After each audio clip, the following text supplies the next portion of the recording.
J'ai donc le plaisir de d'abord accueillir Myriam et puis également Julie. Donc d'abord Myriam que je connais bien en fait parce que Myriam au départ je l'ai connue dans le contexte de Protocole 3 mais pour un autre projet bruxellois Dionysos. Myriam travaille depuis plus de 20 ans dans la gestion de projets et l'appui aux professionnels dans différents domaines, tels que l'accueil des primo-arrivants, la participation des habitants dans le développement urbain et actuellement l'organisation sociale santé intégrée, un fameux défi. Son focus est toujours celui de valoriser l'expertise des professionnels et l'expérience des publics concernés en vue de co-créer, et c'est un mot important, les dispositifs nécessaires pour répondre aux enjeux de société actuels. Alors, de formation, c'est assez original parce que Myriam est licenciée et agrégée en philologie et histoire orientale. Elle a complété sa formation par différents modules liés à la gestion de projet, la communication interculturelle, et Dieu sait si à Bruxelles, c'est un enjeu important, et l'animation de groupe. Il est accompagné de Julie Cardon, qui est infirmière spécialisée en soins intensifs et qui a complété sa formation par un master en santé publique et un postgraduat en médecine tropicale. Elle a exercé pendant plus de 10 ans en milieu hospitalier aux soins intensifs et comme infirmière à domicile en Belgique principalement, mais aussi en Suisse et en Martinique. Ensuite, son rôle a évolué comme infirmière-chef aux soins intensifs. Lors de sa pratique, elle a fait le constat de l'importance de la collaboration interprofessionnelle, et on retrouve évidemment la thématique, et interligne. C'est pourquoi elle s'est engagée au sein de Brussano. J'imagine que vous allez expliquer aussi un petit peu au public ce que c'est Brussano, merci, pour contribuer au développement des soins intégrés à Bruxelles et appuyer les professionnels de la première ligne dans la concrétisation de cette intégration. Je ne sais pas si vous avez une présentation. Oui, je te l'ai envoyé, mais je ne sais pas si... Ou alors on connecte notre ordinateur, peu importe. On peut essayer de connecter l'ordinateur, mais ça risque de difficultés avec les présentations à distance. Je te l'ai envoyé par mail. Oui, mais je n'ai pas accès à mon ordinateur. Je vais prendre une petite clé. Excusez-moi pour ces problèmes techniques. Sinon, je peux... Regarder lequel, vous voulez que je te montre? Oui, je te montre. Il faut qu'on intéresse de charger sur la clé. Ah oui. Non.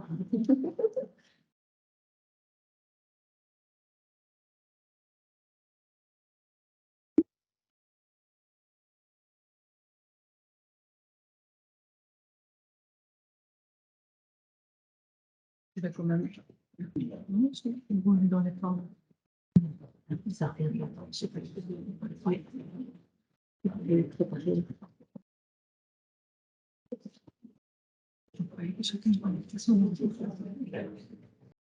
Non, c'est l'ordre de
Oui, mais il se trouve pas.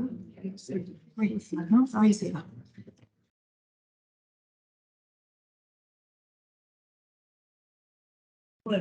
On y est. Désolée pour... ce petit regard. On part dans des bonnes conditions. Je peux monter. Voilà.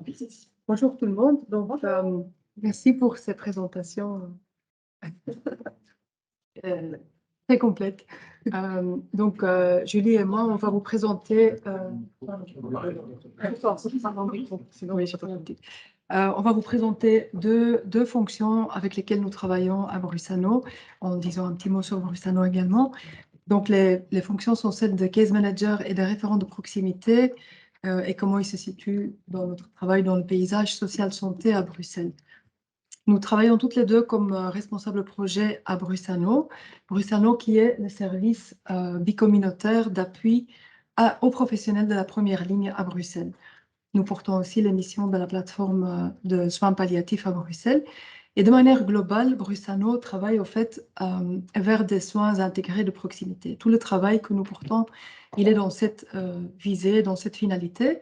Nous sommes aussi une structure qui se met au service des professionnels de la santé à Bruxelles et nous offrons en fait d'une part des services directement utilisables. Donc c'est la première colonne que vous voyez ici. Ça présente un peu les différents types d'apports qu'on essaye d'apporter au terrain et aux partenaires.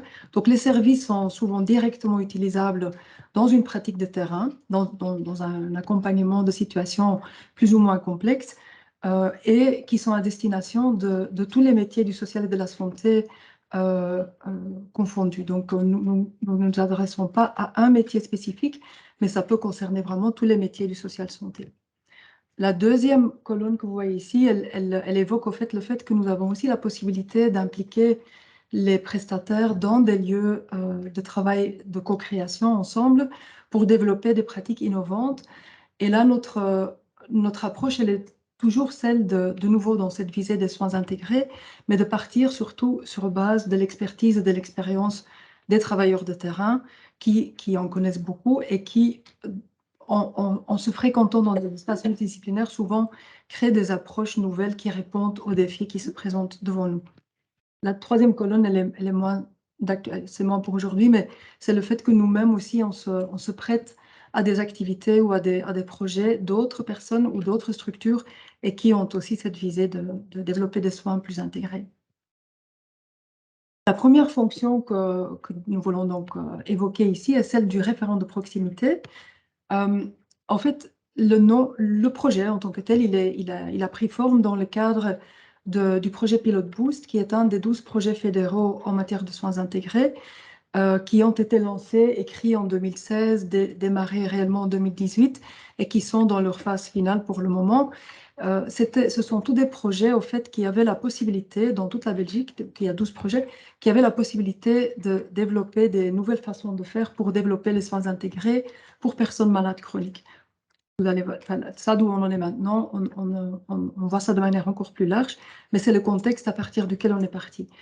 L'idée du référent de proximité est venue comme une réponse au fait à un constat qui était largement partagé par des prestataires de terrain, social santé, également de métiers confondus, qui était de dire qu'en fait, ils sentaient tous que régulièrement, ils dépassaient les limites de leur métier, qu'ils soient médecins, infirmiers, ergo, kiné, pharmaciens, aide familiale, assistance sociale.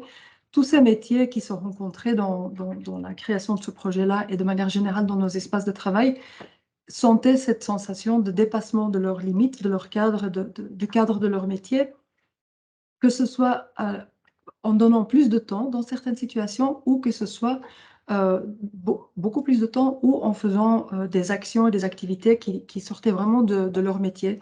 Et pourquoi est-ce qu'ils faisaient ça? Parce que la situation le demandait, la nécessitait, parce que la personne qu'ils accompagnaient était demandeur de quelque chose que personne d'autre ne pouvait lui donner, il n'avait pas de réseau autour de lui, ils étaient le seul prestataire vraiment proche de lui, parce que la personne avait confiance en eux, parce qu'eux voyaient la nécessité ou l'opportunité. Donc, différentes raisons, mais en tout cas un constat commun de dire on dépasse de notre cadre. Et l'idée n'était pas de ramener chacun dans son cadre initial du métier de base, mais plutôt d'aller explorer c'était quoi cette chose que tout le monde semblait faire, mais qui n'était pas très claire, qui n'était pas très visible et qui était encore moins assez bien reconnue et valorisée. Et donc, toute une série d'actions ont été développées pour clarifier cette fonction.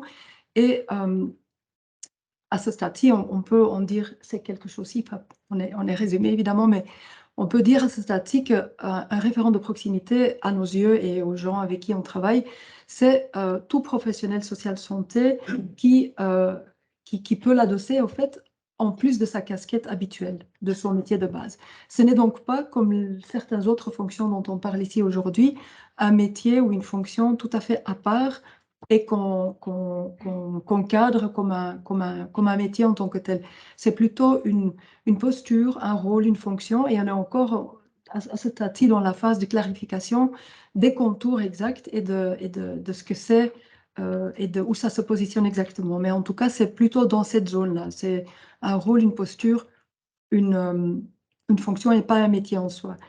La posture, c'est un mot qu'on a senti comme étant très important et qu'on relie souvent avec le fait que c'est une posture d'écoute. Fondamentalement, on s'est rendu compte au travers de tous les métiers qui se réunissent autour de cette fonction que ce qu'ils ont clairement en commun, c'est le fait d'être à l'écoute des besoins prioritaires de la personne et de mettre en œuvre toute une série d'outils ou de façons d'être pour essayer de vraiment clarifier les besoins à partir du point de vue de la personne et de démarrer au fait les soins, les aides, l'accompagnement qui propose à partir de là. Ça veut dire aussi que très souvent, ça part de quelque chose qui n'est pas au cœur de ce qui préoccupe le prestataire en tant que tel. Par exemple, un médecin peut être amené à devoir vraiment s'occuper d'abord de la question du logement tout à fait euh, problématique de la personne avant de pouvoir accéder au fait de commencer à gérer une situation de diabète qui est déséquilibrée. Et comme ça, il y a plein d'exemples à donner pour différents métiers. En tout cas, c'est toujours cette idée de partir de ce qui motive la personne et qui est finalement ensuite motrice pour ce qui va suivre. Ce qu'on constate aussi, c'est qu'il y a un lien de confiance très important entre la personne et la personne qui l'accompagne. Et c'est quelque part la personne elle-même qui désigne, sans le dire avec ces mots-là, le prestataire comme étant son référent de proximité. C'est elle qui induit que c'est cette personne-là qui est de proximité pour elle. Et cette personne est donc souvent présente au sein du réseau déjà de départ. C'est donc pas quelqu'un qui est apporté en tant qu'externe ou en tant que tiers. Voilà. Important donc à souligner aussi, et ça va être intéressant dans la comparaison avec les autres fonctions, je crois, c'est que au niveau des activités ou des actions que le référent de proximité pose, c'est-à-dire le plus important au départ, c'est cette écoute très active qui aide la personne à clarifier ses besoins, à les prioriser, à commencer à dire à partir de là qu'est-ce qu'il faudrait pour mettre en mouvement une situation qui est bloquée, pour dénouer une situation qui est devenue très complexe. Et le rôle du référent va peut-être différencier. Là, on est encore en phase je crois, de le découvrir, mais on voit peut-être là des différences selon les métiers de base. Mais en tout cas, en général, la personne, elle écoute, elle aide à la clarification. Parfois, le patient est déjà ensuite en mesure de reprendre un peu le dessus lui-même. Souvent, il faut un peu plus, il faut relayer vers des ressources, il faut orienter vers un réseau, il faut soi-même chercher à agrandir son réseau pour bien l'orienter. Et dans certains cas, mais pas toujours, ça peut aller jusqu'à un rôle de coordination du réseau ou du plan de soins. Mais ça, c'est vraiment plutôt la dernière possibilité. Disons que le plus gros du référent de proximité, il est plutôt dans cette autre partie et c'est ça qui fait que c'est tellement commun à des métiers aussi variés que de l'aide familiale au médecin finalement. Alors, à ce stade-ci, on est actuellement dans ce que nous, on appelle entre nous un peu la troisième phase pilote ou troisième phase de développement. On est parti d'un petit groupe de référents de proximité qui ont commencé à former une communauté de pratique à un moment donné, en 2019 environ.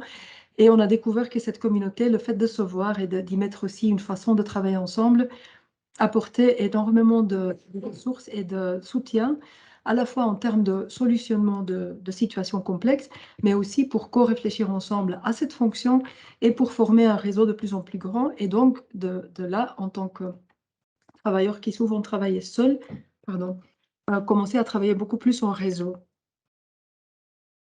vers aussi un partage des responsabilités et vers un partage aussi de la lourdeur de certaines situations qui sont parfois épuisantes et qui mènent au fait que parfois les professionnels veulent abandonner. Donc le fait de trouver une forme de communauté les soutient fortement.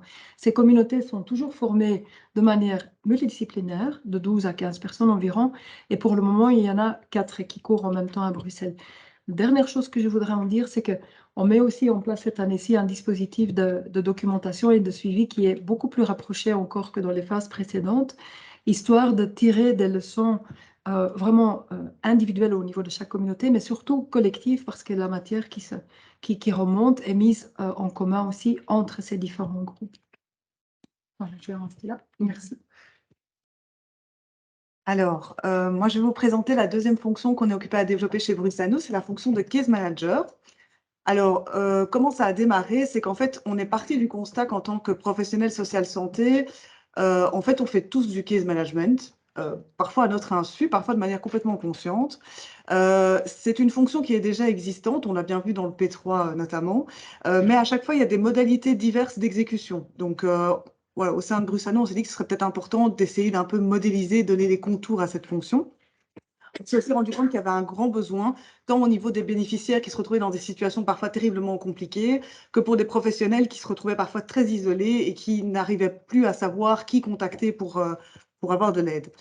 Brusano a reçu un mandat des autorités pour cette fonction et donc à partir de là a développé un groupe de réflexion qui a construit le modèle de la fonction case management afin d'en renforcer l'accès. Alors, le case management, c'est pour les situations les plus complexes. Donc, on voit vraiment dans la pyramide de Kaiser, au sommet de la pyramide, ce sont vraiment pour les situations les plus complexes pour les bénéficiaires.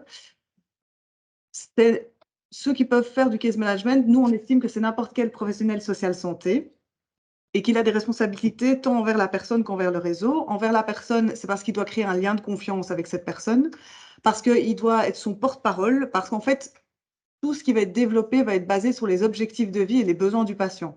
Donc, le plan d'accompagnement individualisé qui va être élaboré par le case management est dirigé par les objectifs et les besoins du patient. Le case manager est responsable envers le réseau parce qu'il est, lui, complètement externe au démarrage de la situation. C'est un professionnel qui est nouveau. On estime que c'est important à ce stade pour essayer de garder une certaine objectivité dans la prise en charge parce qu'on sait tous qu'en tant que professionnel, parfois, on a vite tendance à savoir ce qui est bon pour le patient, mais à oublier d'écouter ce que le patient souhaite. On se perd parfois un peu en chemin. Donc ici, le case manager est vraiment là pour garder une certaine objectivité, pour être une référence centrale par rapport au réseau. Et donc, dans ces activités, on voit qu'il a l'évaluation, la planification, la coordination et le suivi. Tout ça, c'est par rapport au plan d'accompagnement individualisé qui, bien sûr, peut être modulé en fonction de l'évolution de la situation, en fonction de l'évolution des objectifs. Voilà, se rendre compte que parfois, certains objectifs ne sont finalement pas atteignables, qu'il faut trouver des compromis avec le patient ou des alternatives. Alors, au niveau de la mise en œuvre à Bruxelles, donc au sein de Brusano, on est occupé à élaborer le pool de case managers. On souhaite organiser des intervisions, des communautés de pratique, en tout cas des moments d'échange pour que ces professionnels puissent partager leur vécu, leurs expériences, leurs obstacles, leurs difficultés, leurs trucs et astuces, leur réseau, voilà. L'idée étant qu'au départ, on aimerait atteindre un ancrage local pour ce case manager. Pour le moment, on garde sur la région bruxelloise parce que c'est le démarrage, mais on espère avoir vraiment un case manager plus localisé par la suite. Et bien sûr, en tenant compte de l'expertise existante, l'idée n'est pas de rajouter encore quelqu'un qui va refaire la même chose que ce que d'autres font, mais de combler les besoins qui ne sont pas rencontrés pour le moment et de financer cette fonction pour lui permettre une reconnaissance peut-être plus importante. Alors, on s'est demandé finalement quelles étaient les similitudes de l'infirmier en pratique avancée et de ces deux fonctions de case manager et de référent de proximité. On voit que tout est innovateur. Voilà, ce sont des nouvelles choses qui émergent, qui arrivent dans le paysage social de santé de Bruxelles. On remarque que tous sont confrontés à des situations qui sont soit ponctuellement bloquées, soit très complexes. Et la complexité peut venir tant du patient que de son environnement, que des facteurs qui sont dépendants de certaines actions. Il y a un rôle de communicateur, donc centré tous sur l'écoute active, sur le fait qu'il faut clarifier les besoins du patient, qu'il faut le conseiller, qu'il faut le soutenir, qu'il faut le stimuler surtout à prendre le pouvoir, donc à être vraiment acteur de sa situation et plus juste sujet qui subit passivement une prise en charge. et une prise de décision partagée également avec le patient. Donc, tout ça amène à la posture, ce qu'on appelle la posture GOC, donc c'est Goal Oriented Care, c'est vraiment l'idée de construire tout un plan d'accompagnement sur base des objectifs du patient. Pour le case manager, on voit aussi qu'il y a en commun un rôle d'organisateur et de coordinateur de soins avec un focus transmural, et il y a aussi un rôle de collaborateur. Donc, c'est un acteur qui est stratégique du réseau. C'est lui qui va construire un plan d'action en lien avec les professionnels du réseau et le patient. Et il va aussi faciliter la collaboration et la coopération interprofessionnelle, toujours en incluant le patient. Pour terminer, on voulait souligner quelques enjeux que nous voyons aussi de manière peut-être complémentaire avec celle de l'infirmier en pratique avancée. C'est-à-dire qu'on est devant des fonctions de support ici, dont l'essence est quand même de prendre en compte les besoins prioritaires du patient, parfois aussi d'être le porte-parole du patient, et qu'il est donc important que les systèmes de santé prennent cela en compte et articulent toutes ces fonctions ensemble, les valorisent et les outils pour que ça puisse se déployer dans des conditions de travail confortables et qualitatives vis-à-vis du patient. Deuxième enjeu que nous voyons, c'est qu'il faut permettre le fait de travailler à partir de cette posture GOC pour arriver à de meilleurs résultats dans la durée, dans le cadre de l'accompagnement de situations bloquées. Donc, le fait de prendre cette posture GOC mène vers des résultats souvent plus durables et plus réussis. Donc, il faudrait permettre que cette posture trouve sa place dans la prise en charge multidisciplinaire aussi, pas seulement au niveau individuel, de faire le choix d'adopter cette posture et d'être soutenu pour le faire, mais aussi de pouvoir le faire dans un contexte plus multidisciplinaire et de réseau. Et pour cela, on croit que c'est vraiment important que les professionnels aient accès à des espaces de rencontre qui les soutiennent et qui leur permettent d'échanger. Nous, ce qu'on met en avant à ce niveau-là, c'est notamment donc, ces dispositifs des communautés de pratique au plus bas, à l'échelon le plus bas.